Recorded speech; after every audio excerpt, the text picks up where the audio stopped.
మరి ఎప్పుడు ఇది సరికాదు సవ్యం కాదని ఇప్పుడు చాలామంది ఆడపిల్లలు మీకైన ఎక్స్పీరియన్స్ మీ పెళ్లిలో 6 నెలలలో ఒక హింస ఒక ఎక్స్‌ప్లాయిటేషన్ ఉంది బయటకు వచ్చేయాలని ఆలోచించిన పరిస్థితుల్లో ఎప్పుడు బయటికి రావాలనే స్ఫురణ ఎలా కలుగుతుంది? బికాజ్ భరిస్తాం సర్దుకుంటాయన్న హోప్ ఉంటుంది. ఆ స్ఫురణ ఏం చెప్పిన మాట వినాలని మీ గైడెన్స్ అడుగుతున్నా. మీరు డైరెక్ట్గా పడ్డ వ్యక్తి కాబట్టి మీకు అర్థమైంది కదా ప్రశ్న. అది మన రాతలో ఉంటుంది. ఏదో అదృశ్యవాణి చెప్తుంది మనకి, భరించావు చాలు, ఇంకా ఇది చెయ్యి అని గైడెన్స్ వచ్చేస్తుంది అని. నాకు బ్లైండ్గా వెళ్తాను నేను అంతే.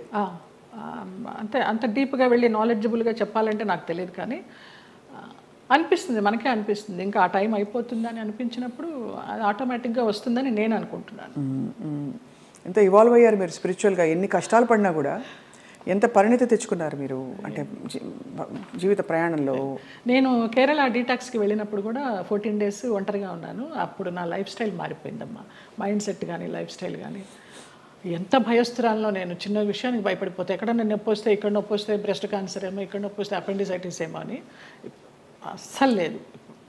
ముక్తినాథ్ నడిచి దిగాను -degreesలో మొన్న. అవునా? మొన్న రీసెంట్గా 4 days అవ్వలేదు. ఆ ముక్తినాథ్ ఒక ఇన్సిడెంట్ చెప్పాలి స్వప్న. ఒక ఆవిడ కటక్ నుంచి వచ్చారు, జ్యోత్స్నారావు అనేసి, ఒరిస్సా ఆవిడ కాదులే, ఒరిస్సాలో జాబ్ చేసేవారు. కాకినాడ ఆవిడ, బ్రాహ్మణ ఆవిడ. ఎవరు లేరు, నానేవాళ్ళు ఎవరు లేరు, తోడబుట్టిన అన్నదమ్ములు కానీ అక్క చెల్లెళ్ళు కానీ సంసారం కానీ పిల్లలు కానీ ఎవ్వరు లేరు. ఆవిడ బ్రహ్మచారిణి.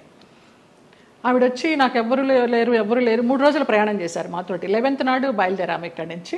12th 13th నాడు ముక్తినాథ్ తీసుకెళ్లారు. అలాగే డోలీలో ఎక్కించి వెళ్ళారు. ఆవిడకి ఏదో హై బ్లడ్ బీపీనో షుగర్ ఏదో ఉంది.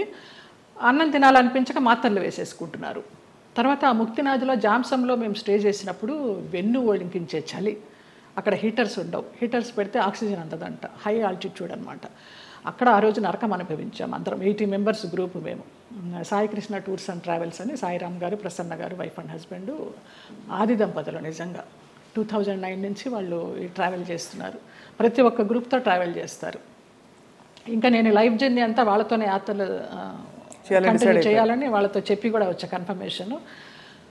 ఆవిడ ముక్తినాథ్ని దర్శించుకొని, సాయిరామ్ గారు మేము వెళ్ళే రోజు ముందర రోజు నైట్ హోటల్లో డిన్నర్కి గ్యాదర్ అయినప్పుడు చెప్తారు, అమ్మ ఇలా ఉంటుంది అక్కడ సిచ్యువేషను, స్నానాలు చేయకండి, 108 జలధారలు ఉంటాయి, స్నానాలు చేయకండి, -degrees ఉంటాయి, నెత్తి నీళ్లు చల్లుకుంటే చాలు, మనకి ముక్తినాథుడి దర్శనం కావాలి, మీరు ఆయన్ని చూడడం కాదు ముఖ్యం, ఆయన మిమ్మల్ని చూడడం ముఖ్యమని చాలా చక్కగా వివరించి ఆవిడని అడిగారు, అమ్మ మీ పరిస్థితి ఇలా ఉంది, వస్తారా, రాలేకపోతే రూమ్లో ఉండండి, భోజనం ఏర్పాట్లన్నీ చేసి మీకు ఒక మనిషిని పెట్టి నేను వెళ్తాను. లేదు సాయిరామ్, నాకు ఆ ముక్తినాథుడిని చూడాలి, నా ఒకే ఒక కోరిక అన్నారమ్మ. వచ్చారు, ముక్తినాథుడిని చూశారు. మర్నాడు అందరం బయలుదేరి బస్సుల్లో పోక్రా రిటర్న్ రావాలి. కార్లోనే స్పాట్ డెడ్ అమ్మ ఆవిడ. ముక్తినాథుడు అన్నందుకు ముక్తి మోక్షం. ఎంత అదృష్టవంతరాలు, ఎవ్వరు లేరని 80 మందితో ప్రయాణం చేసి 3 రోజులు ముక్తినాథుని చూసి 4వ రోజు పోయింది. అసలు అద్భుతమైన సంఘటన అయితే నాకు, నేను మర్చిపోలేను ఈ యాత్రలో.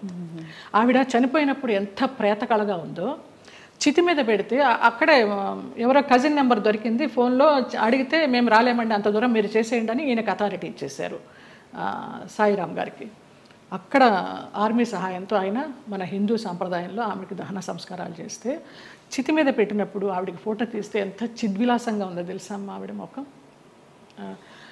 చనిపోయినప్పుడు ఈ 4 బయటకు వచ్చేసి కళ్ళు తేలేసి ఉన్న మనిషి హాయిగా అలా ఉంది. అసలు అది జన్మలో మర్చిపోలేను.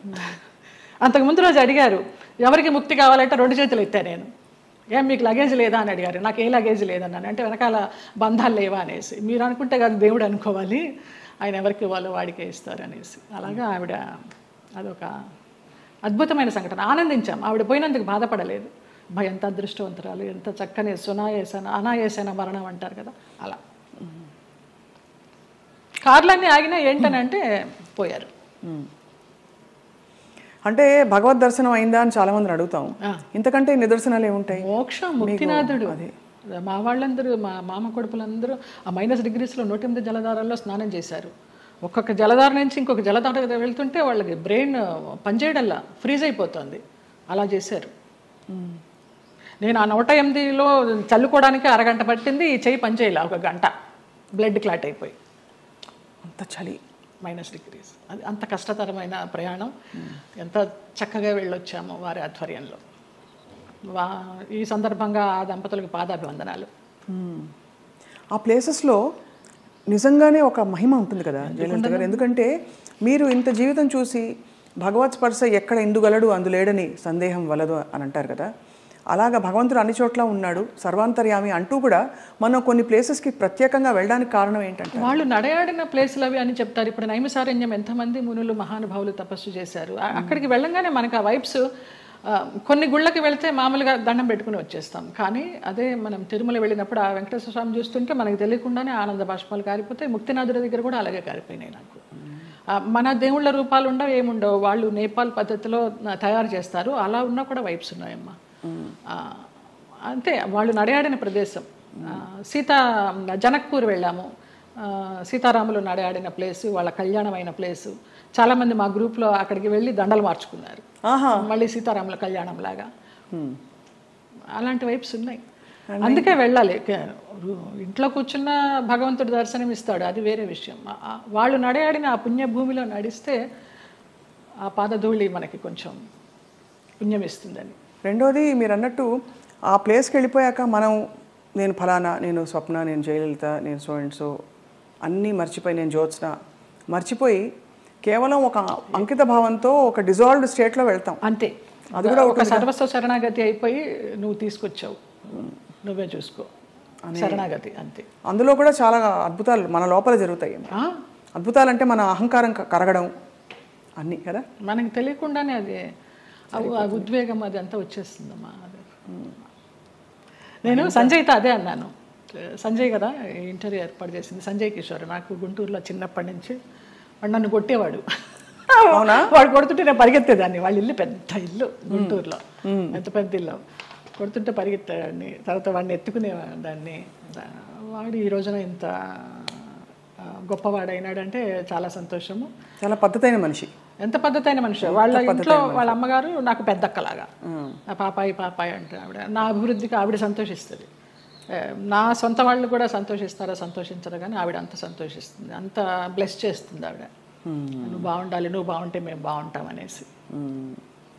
లేదు, మీరు ఎప్పుడు మీరు బాగుంటారు, మీ చుట్టూ ఉండేవాళ్ళు అంటే మీకు భగవద్ రక్షణ ఉందని క్లియర్గా ప్రూవ్ అయిందమ్మా. నాకు చాలా ఈ యాత్ర తర్వాత నాకు భగవదానుగ్రహం మెండుగా ఉందని చాలా నమ్మకం వచ్చింది నిజంగా. ఇంకా అసలు ఏమూలో ఉన్న భయం కాస్త పటాపంచలైపోయింది, ఏం లేదు. మీ జీవితంలో కీలక పాత్ర పోషించిన వ్యక్తులు గుమ్మడి గారు ఒకరు. ఇది గతంలో లోగడ మీడియా వాళ్ళు చాలా సందర్భాల్లో అడిగారు, రకరకాలుగా లింకప్లు రాశారు మీకు వారికి. అసలు అంత లింకప్ చేయాల్సిన అవసరం ఎందుకు వచ్చింది? అంటే మీరు కేవలం వెళ్ళి ఇప్పుడు ఒక మనిషి ఇంకో మనిషి సేవ చేయొచ్చు, చూసుకోవచ్చును, స్త్రీ పురుషులు కావడంతో అలా రాశారు. ఏ స్త్రీ పురుషులు అయినా వయసు భేదం లేదమ్మా. నా తండ్రి వయసు ఆయనకి. మేము సినిమాలన్నీ మానేసుకొని పొద్దునైతే ఆయన ఫోన్ చేసి, నా గొంతు పొద్దున్నే కొంచెం మగవాడి వాయిస్ లాగా ఉంటుంది. పొద్దున్న లేవగానే ఫోన్ చేస్తే బాచి అనేవారు. బాచి అనుకోండి, బాచి లిఫ్ట్ చేశాడు.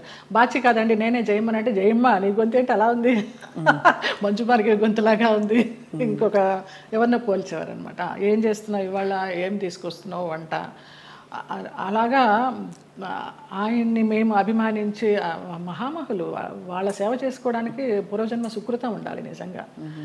తల్లిదండ్రి లేరు, వాళ్ళ ప్లేసుల్లో వాళ్ళని ఊహించుకొని, ఆ లెజెండ్స్ వాళ్ళు చేసిన క్యారెక్టర్స్ ఊహించుకొని మనకి ఇంత గొప్ప అవకాశం వచ్చిందే, వారితో కూర్చుని భోంచేసేయడం కానీ, వారితో కూర్చుని పేకాడడం కానీ, వారితో కూర్చుని వైన్ తీసుకోవడం కానీ. నా కోసం సులాని ఒక వైన్ బాటిల్ తెప్పించేవారు రోజు 8 వందలు పెట్టి, ఇది నీకే, ఇది జయమ్మకే, వేరే ఎవరు ముట్టుకోవద్దనేసి. అంత అభిమానంగా కొన్ని సంవత్సరాలు, ఒక 4-5 సంవత్సరాలు జర్నీ చేశాము. ఇప్పుడు అటు నుంచి వెళితే నాకు ఆ ఇల్లు చూస్తే మాత్రం ఏడుపు వస్తుంది. అవును, మీరు చెప్పారు. అంత మంచి. ఆయన కుటుంబ సభ్యులు ఎవరు లేరా ఆ టైం? ఉన్నారు, ఎందుకు లేరు. ఆయన కూతుళ్ళు, బిడ్డలు, కొడుకులు. ఒక కొడుకు US లో ఉండేవాడు, ఒక కొడుకు చెన్నైలో. వాళ్ళు ఎవరు సరిగ్గా చూసేవారు కదా? మీ ఫోన్ నుంచి నేను ISD చేసి ఇచ్చేదాన్ని ఆయనకి మాట్లాడడానికి. కొడుకు పుట్టినరోజు అంటే విష్ చేయడానికి కానీ, లేకపోతే ఆయనకి ఏదైనా బాగాలేకపోతే చెప్పడానికి కానీ. ఎప్పుడైనా వాళ్ళందరూ మిమ్మల్ని, ఆడపిల్లలు వచ్చేవారు. ఇక్కడ సాంబమ్మ అని ఒక ఆవిడ ఉండేది, ఆవిడ వచ్చి చూసిపోతూ ఉండేది. శారద బెంగళూరులో ఉండేది, ఇప్పుడు ఇక్కడే షిఫ్ట్ అయిపోయింది. విజయమ్మ చెన్నైలో ఉంటుంది, ఇంకొక చిన్నమ్మ అమెరికాలో ఉంటుంది, ఒక ఆవిడ క్యాన్సర్తో పోయింది.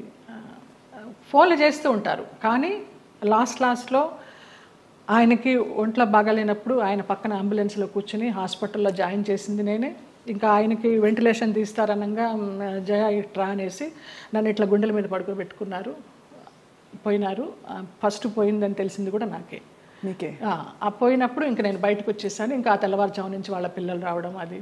అక్కినేని నాగేశ్వరరావు గారు అన్నారు, ఆయన పోయిన తర్వాత అక్కడ నుంచుని ఉంటే పిల్లలందరినీ పలకరిస్తూ నా భుజం తట్టి నీకు చాలా లోటు గుమ్మడి గారు పోవడం అన్నారు. నమస్కారం. మహానుభావులు వాళ్ళంతా.